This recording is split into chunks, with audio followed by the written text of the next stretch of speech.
Hey, how's it going? I hope you're having a fantastic day and welcome back to the channel. Today we're actually going over the top 5 best weapons to use if you are playing on controller. Now, I'm usually a mouse and keyboard player, but before that I was a long time controller player too. And recently I've made a brand new account where I'm playing controller only, and throughout playing games on this account, I've gathered up the top 5 best weapons that I believe are absolutely disgusting when I'm playing on controller. You may have your favorite weapon to use, but these are what I've found personally to be absolutely disgusting. So yeah, if you have other weapons that you think are amazing on controller, then go down in the comments down below and let me know. Now, it is a fact when I say certain weapons are better on controller than mouse and keyboard. For example, going straight into our number 5 spot will be the Prowler. If you come across a Prowler player when playing on mouse and keyboard, you are going to get absolutely wrecked, and you're going to die so much more quicker to a controller player than you are to a mouse and keyboard player. The Prowler is just absolutely amazing when it comes to playing on the sticks. It's so much more easier to track the enemy player, and not only that, because it is a burst, it allows you to readjust your aim and kind of reset your aim mid-fight if you're missing a lot of your shots. So yeah, the weapon is a really good weapon to be using, especially if your aim isn't the best, because again, it's a burst, meaning you can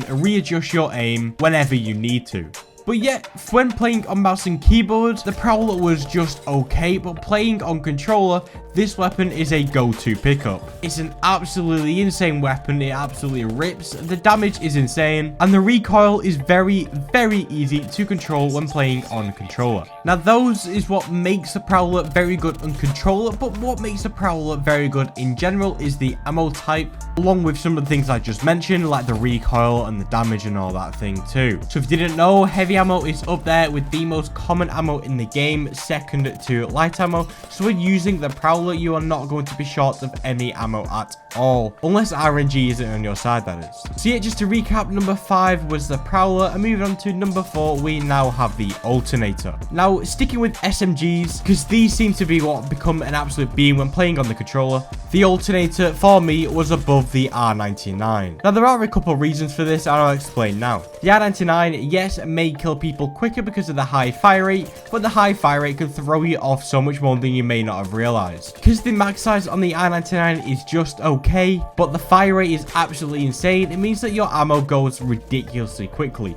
But when playing on the Alternator, you have more time to again readjust your aim because the fire rate is so much slower. It allows you to track people nice and easily, the recoil control is so much easier, and everything about using the weapon becomes so much more smoother. So yeah, one thing that I have realized when playing a controller is that SMGs do seem to be the way to go. So the Prowler was 5th and the Alternator is 4th, and again, that is for a reason. Although the Alternator might become below and be possibly rated as the worst SMG in the game because of the damage, but again, I'd rather have a low damage and hit more shots than high damage and be struggling to hit all of my shots. So what I mean by that is, yes, the R99 may put out so much more damage than the Alternator, but it takes so much more skill and it is easier to miss your shots. The Alternator does less damage, but it's so much more easy to control and hit your shots. So realistically, for me, the Alternator becomes on top. Again, like I just mentioned with the Prowler, the Alternator takes light ammo, and the light ammo is the most common ammo type in the game, meaning, again, you will not be short of any ammo when running this weapon. Now, for being totally honest, the RE45 nearly made it into this list, but yeah, I did decide to put the Alternator above it. But let's not forget, honorable mention, the RE45. This weapon is an absolute beam, but again, the Alternator becomes up top in my opinion. But yeah, I did want to just mention the RE45 because it is a very good weapon when playing on controller. The main thing about playing on controller is tracking. Tracking for me becomes so much more easier, and the Alternator takes the spot in my eyes. So 5th place was the Prowler, 4th place was the Alternator, and coming in at number 3 spot will be the Havoc.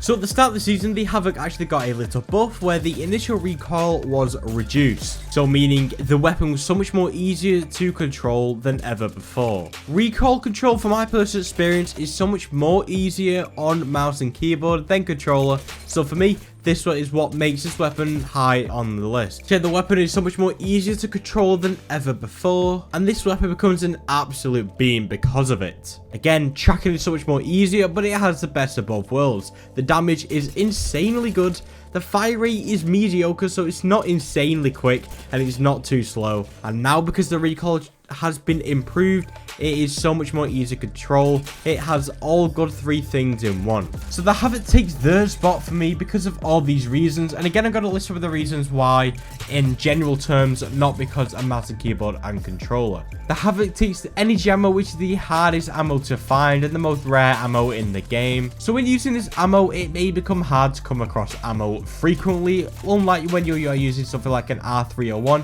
where you have constant light ammo at your disposal. So when it comes to the actual weapon, the Havoc is really good for controller players, but in the general terms of things, you may be better using another AR like the Flatline or the R301 because of the way that the ammo types work within the game. But in terms of actual gun skill, the Havoc takes 3rd place for me. So we're coming up to the top 2 best weapons to be using on controller. So in number 5 spot, we had the Prowler, number 4 spot, the Alternator, number 3 spot, the Havoc, and number 2 spot will go to the Rampage. Now, I know the top 2 weapons may seem a little bit scumbaggy, but realistically, the game is the game. It doesn't matter if these weapons are stupidly OP and absolutely insane to be using and horrible to go against. If they work, they work.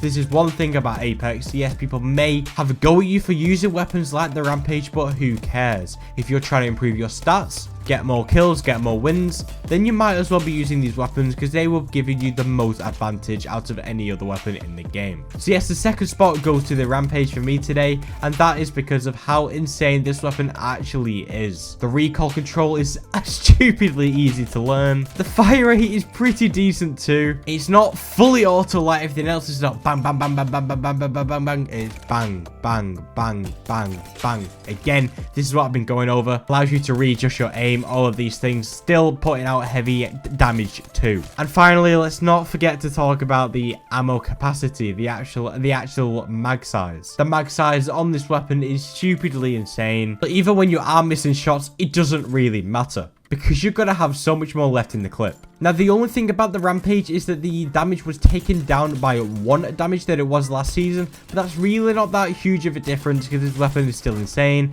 And the other thing that was reduced was was actually changed, was the time it takes to reload, and it was increased. So yes, it may take a little bit longer to reload, but on the whole grand scale of things, this isn't a massive nerf.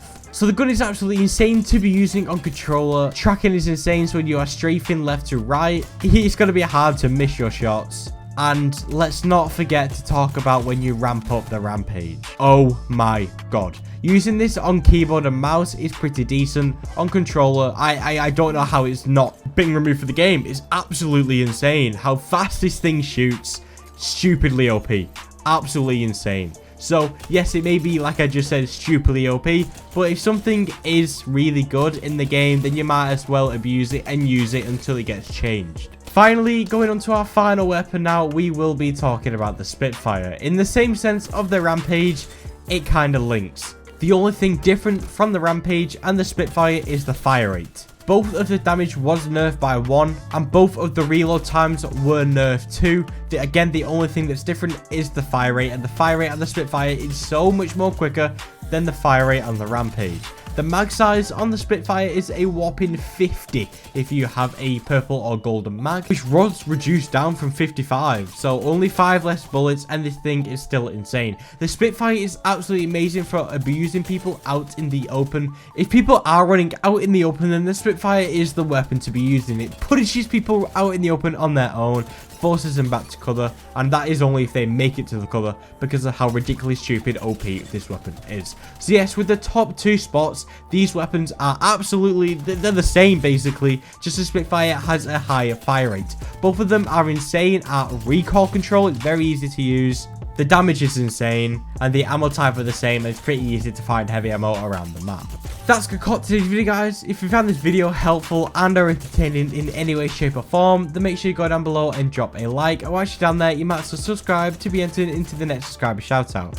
Thank you guys so much for support recently. If you do want to see more controller related videos, because I'm trying to learn both mouse and keyboard and controller equally, so I can give tips on every single person within the Apex community. So if you do want to see more of that, then let me know in the comments down below. So yeah, once again, it's been my pleasure, and until next time, keep dominating, legends.